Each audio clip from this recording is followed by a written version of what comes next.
Halo semuanya, selamat datang kembali di channel Hezek Store. Nah, jadi di video kali ini kita akan lanjutkan kembali pembelajaran kita tentang pemrograman dasar C++. Oke, di video kali ini kita akan melanjutkan pembahasan kita tentang fungsi matematika kemarin yang belum selesai ya. Nah, jadi setelah kita membahas 6 fungsi ya, kita masih ada 6 fungsi lagi yang ingin kita bahas. Oke, seperti biasa ya, karena kita ingin membahas tentang library CMath ya. Seperti biasa kita uh, perlu mengimpor terlebih dahulu ya pustaka CMath-nya ya dengan cara menulis include CMath seperti ini. Jangan lupa ya. Oke. Jadi langsung aja.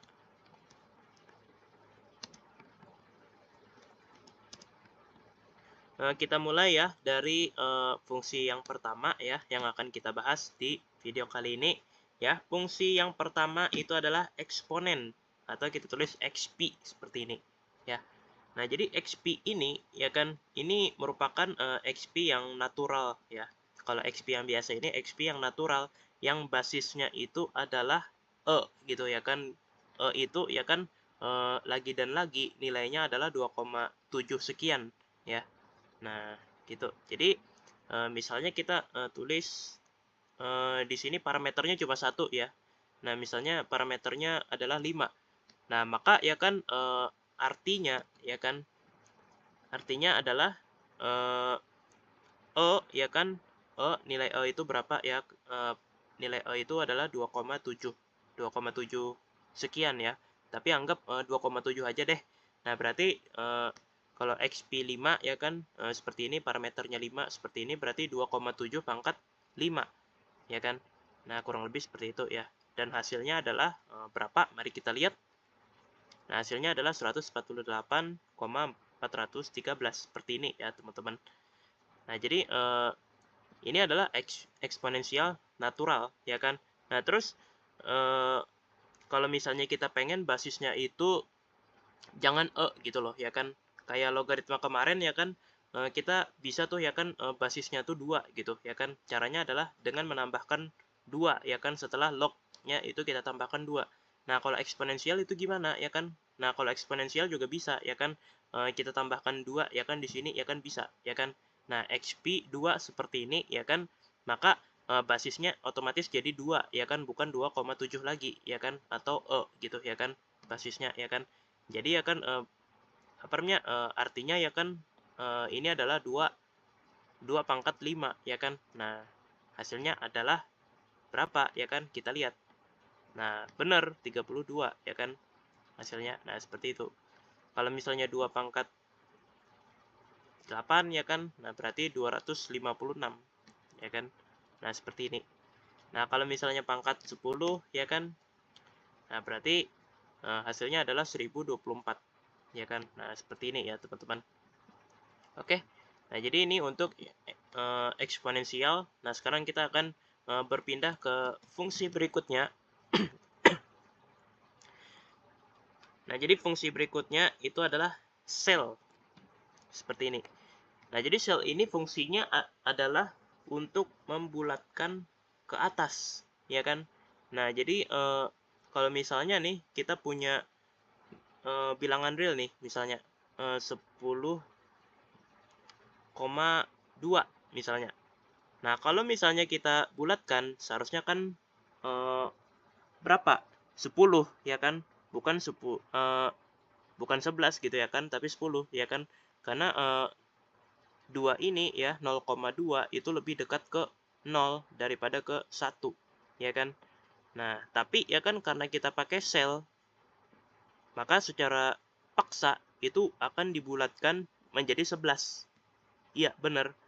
Dia akan dibulatkan menjadi 11 ya kan, bukan ke 10 ya kan. Nah, jadi dia akan dibulatkan paksa ke atas. Berapapun nilainya ya kan, pokoknya dibulatkan ke atas. Ya kan? Walaupun 10,1 ya kan dia akan jadi 11. Nah, kita coba. Nah, hasilnya adalah tetap 11 ya kan. Nah, gitu walaupun 10,1 gitu ya kan. Nah, gitu ya kan. Tapi kalau misalnya 10,0 kira-kira gimana? Nah, Mari kita lihat ya. Aku belum pernah nyoba. Nah, ternyata ya kalau misalnya koma 0 baru ya kan dia apa namanya? Dia akan dibulatkan ke 10 ya kan.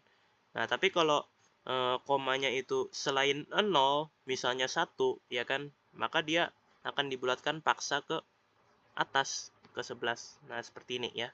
Terus gimana kalau angka di belakang komanya itu ada 2 ya kan, seperti ini. Nah, mari kita coba 10,01.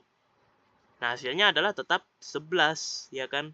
Intinya kalau misalnya ada angka sedikit aja gitu ya kan, ada nilai sedikit aja, dia akan otomatis ini ya kan dibulatkan ke atas. Nah, contohnya aja 10,00000000 ya kan, 0001 ya kan. Nah, ini nilai komanya ya kan, nilai komanya ini sangat kecil ya kan. Nilai komanya sangat kecil karena angka di belakang komanya sangat banyak tuh, 001 ya kan, seperti ini ya kan. Akan tetapi ya, dia akan tetap dibulatkan ke 11. Pokoknya dia keras kepala banget ya kan, ngelihat ada nilai sedikit aja di angka di belakang koma ya kan, dia otomatis akan dibulatkan ke atas. Kecuali kalau nilainya tuh 0 ya kan, kayak gini ya kan, 0,0000 seperti ini ya kan, dia nggak bisa tuh ya kan membulatkan ke 11 gitu. Nah, jadi seperti itu ya teman-teman.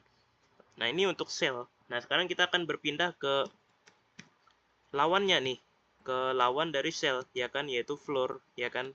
Nah, kalau floor ini ya kan itu dibulatkan ke bawah ya kan, dia akan dibulatkan paksa ke bawah gitu ya kan. Walaupun nilainya tuh gede banget gitu ya kan, nilai di belakang komanya tuh gede banget, misalnya 9999 seperti ini ya kan.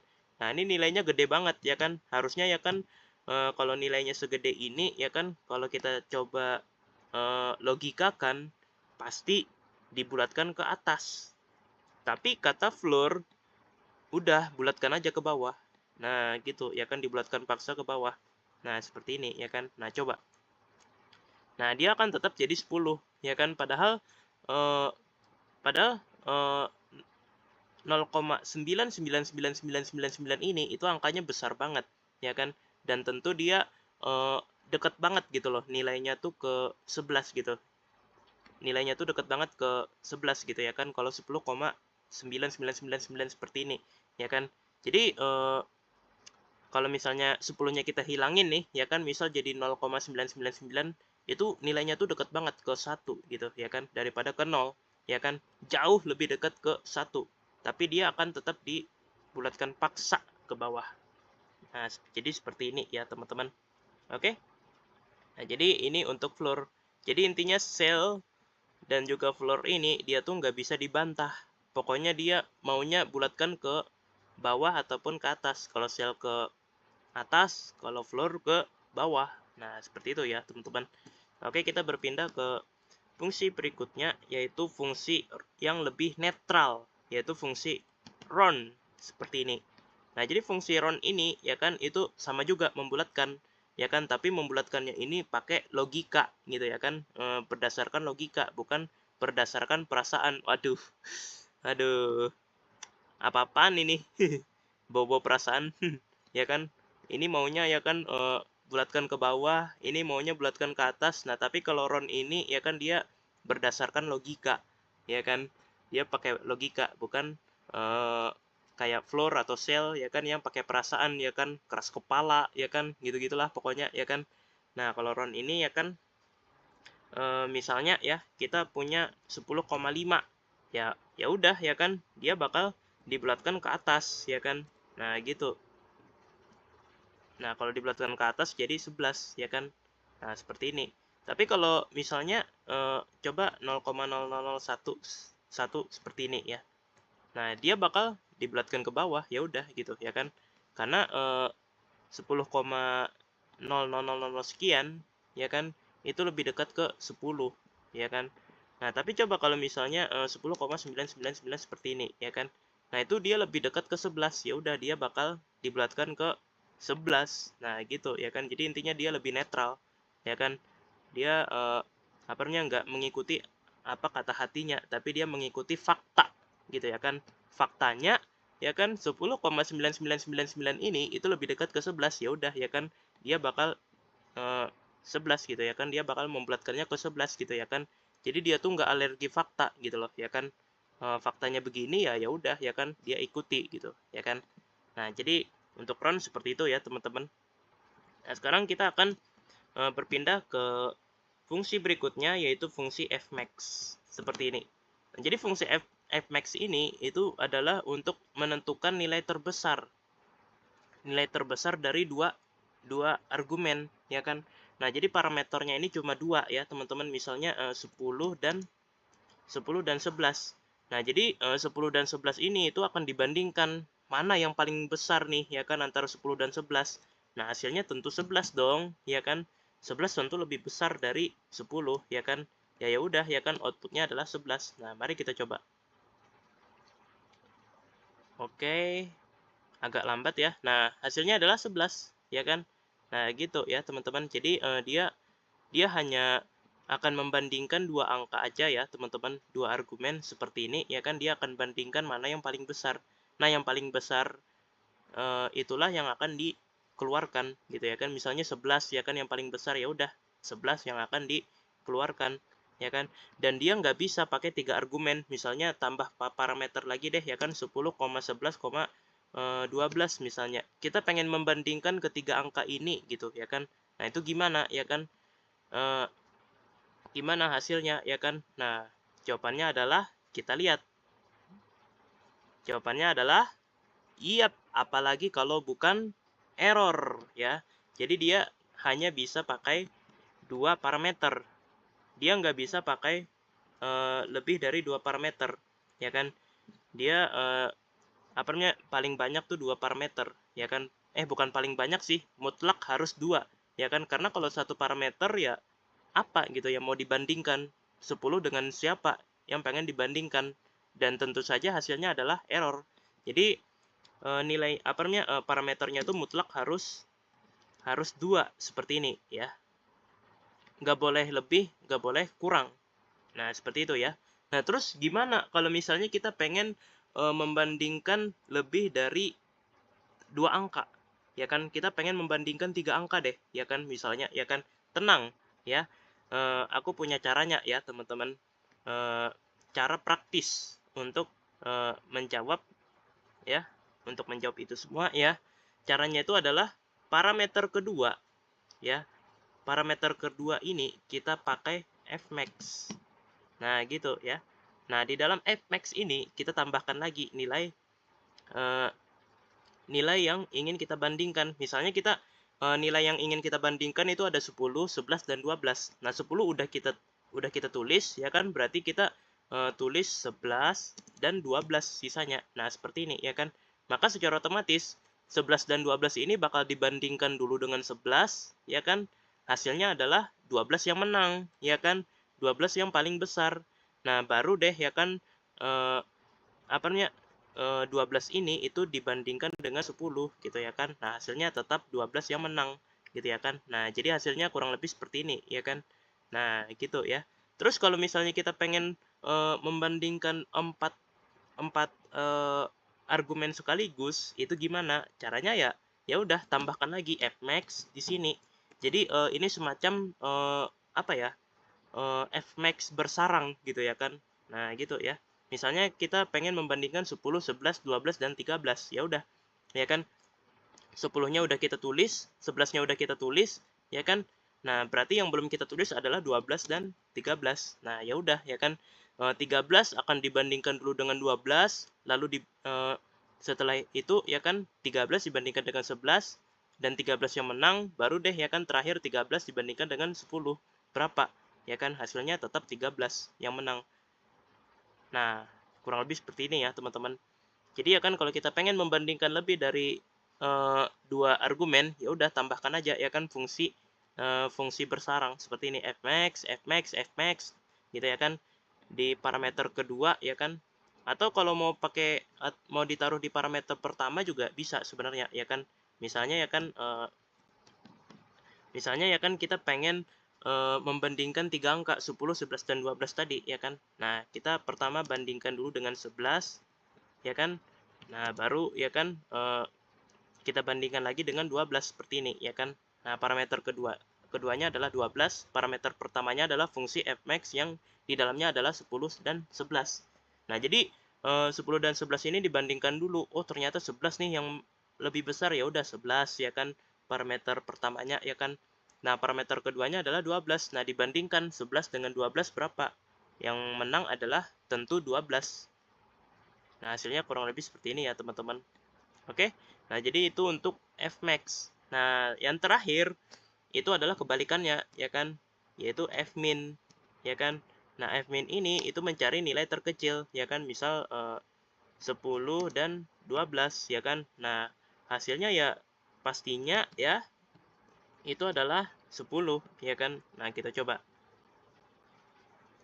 Nah, hasilnya adalah 10 ya kan. Nah, gitu ya teman-teman. Dan fmin ini juga sama dengan fmax, dia bisa ya kan kita taruh ya kan fmin lagi ya kan di sini ya kan. Atau bahkan kita juga bisa ya kan kalau kita tuh pengen nambahin fmax di dalam sini. Jadi kita nggak pengen nambahin fmin tapi fmax di sini ya kan. Nah, itu juga bisa ya kan. Nah, gitu ya. Intinya ya kan seperti yang udah aku bilang di video sebelumnya ya kan, kalau pemrograman itu dia sangat fleksibel. Dia benar-benar akan mengikuti apa yang kita mau ya kan, asalkan kita bisa ya kan menyampaikan apa yang kita inginkan itu dengan bahasa yang bisa dipahami oleh komputer ya kan.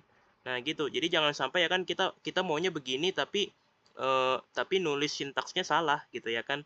Nah, jadi selagi sintaksnya benar, apapun yang kita mau ya kan, walaupun unik, itu bakal tetap dieksekusi ya kan oleh pemrograman. Makanya ya kan apa namanya, kalau mempelajari bahasa pemrograman ini ya kan, itu sangat disarankan itu sambil ngulik ya kan, sambil eksplorasi ya kan. Jadi jangan hanya terpaku sama sekedar mempelajari sintaks gitu ya kan. Misalnya kita mempelajari fungsi matematika ya kan, xp2 itu apa, cell itu apa ya kan, floor itu apa, run itu apa, fmax itu apa, fmin itu apa. Jangan hanya mempelajari seperti itu, tapi juga pelajari ya kan gimana kalau parameternya itu kita pakai fungsi juga ya kan, kayak gini ya kan. Jadi kayak di dalam fungsi fmin ya kan, di dalam parameter fungsi fmin kita taruh fungsi fmax ya kan. Nah, itu gimana ya kan. Nah, jadi harus eksplorasi seperti itu ya kan, kalau pengen jadi programmer yang lebih jago lagi ya teman-teman. Nah, itu sedikit reminder dari aku ya teman-teman, buat teman-teman yang masih belajar bahasa pemrograman ya teman-teman, atau teman-teman yang pengen mempelajari bahasa pemrograman baru ya kan, setelah paham C++ misalnya pengen mempelajari Python ya, begitu ya, terapkan juga ya, jangan lupa ya teman-teman. Oke, jadi aku rasa seperti itu saja ya pembahasan kita terkait pustaka SIMATS ya. Sekarang kita udah selesai ya kan membahas 12 fungsi matematika yang ada di dalam pustaka SIMATS ya. Nah, jadi sebenarnya ya di dalam pustaka SIMATS ini itu ada banyak lagi ya kan fungsi lainnya yang gak kita bahas ya kan. Nah, misalnya sin ya kan, seperti ini ya kan, sin, cos ya kan. Nah, itu ada sebenarnya ya kan di dalam pustaka SIMATS, tapi nggak kita bahas karena cukup jarang dipakai. Jadi kita hanya akan bahas yang cukup sering dipakai aja ya teman-teman, kayak XP ya kan, cell, floor, run, fmax dan fmin ya kan, dan sebagainya ya, yang sering kita temui gitu ya kan. Nah, itulah yang akan kita bahas ya teman-teman. Oke, jadi aku rasa segitu saja ya pembahasan kita ya, video kita kali ini ya. Tak lupa aku ucapkan terima kasih kepada teman-teman sekalian yang sudah mau menonton video ini sampai selesai ya. Dan yap, sampai jumpa lagi di video-video berikutnya. Dadah!